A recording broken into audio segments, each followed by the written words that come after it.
Okay, Sean. Went back in my video archives and I found a couple of swings. The one on the left is about a year ago over at the fitness center um, before I moved back to Golf Nation. And then on the right is I think it's at Bolingbrook where me and you and Tony and Bob played. Just kind of wanted to show you the difference from the front and don't get too hung up on positions right now. But if you look, the picture on the left is a high def picture. That's why it's so clear. But I'm going to stop you at position 2, and that's when your shaft is parallel to the ground. So I'm just going to play it back just a little bit, and then I'm going to put a circle around where I think the club head is located. All right, and then on the right side is in high speed, and that's why we've got a clear image, and you can really see. And that's almost a year before too. I think that was in 2009. But I don't know that it's necessarily so much that you had worked on it so much, but I just don't think you have as much forearm rotation on the left as you used to have.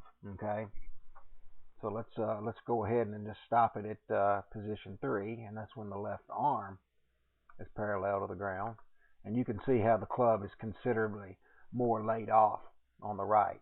So actually, that's good news.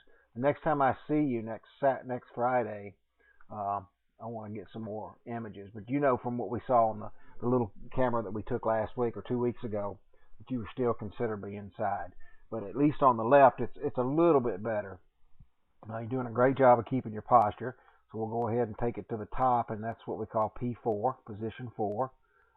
You'll have to trust me. I'm pretty sure that your club face is in pretty good position. I've never had a real problem. Yeah, so if you look up here, you can see it's not bad. Maybe a little bit shut, but not terrible.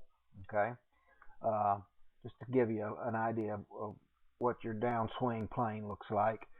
You've always had a nice downswing plane, not a problem. This line that we're drawing now, that's just your slot. Never really had a problem coming over the top. Obviously, we'd like to see a lot better pivot. I should see your lower body. And it looks like your pivot was a little bit more dynamic on the right. Quite a bit more dynamic. Okay, so you're planing the shaft nicely.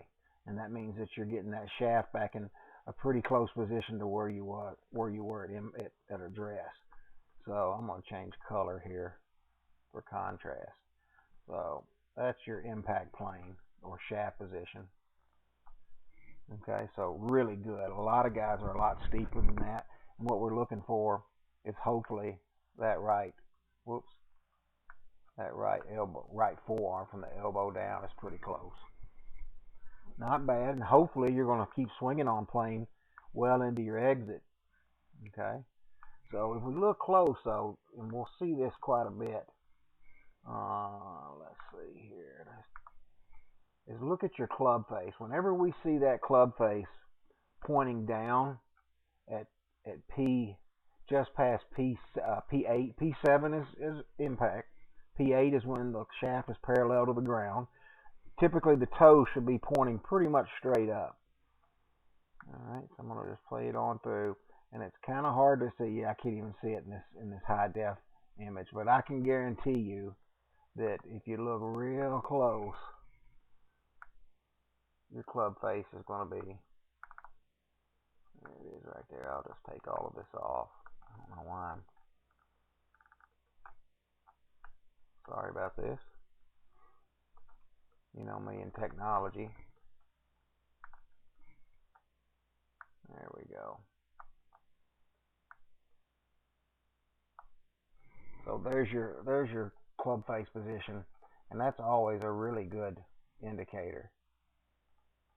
Alright, so here's my downswing plane. Everything should pretty much line up there. So I guess what I'm saying is your club face should be kind of in that orientation right there. But it's pointing down. So that's just an indication of the flip. I'm going to get one from the front too if I can find some more video.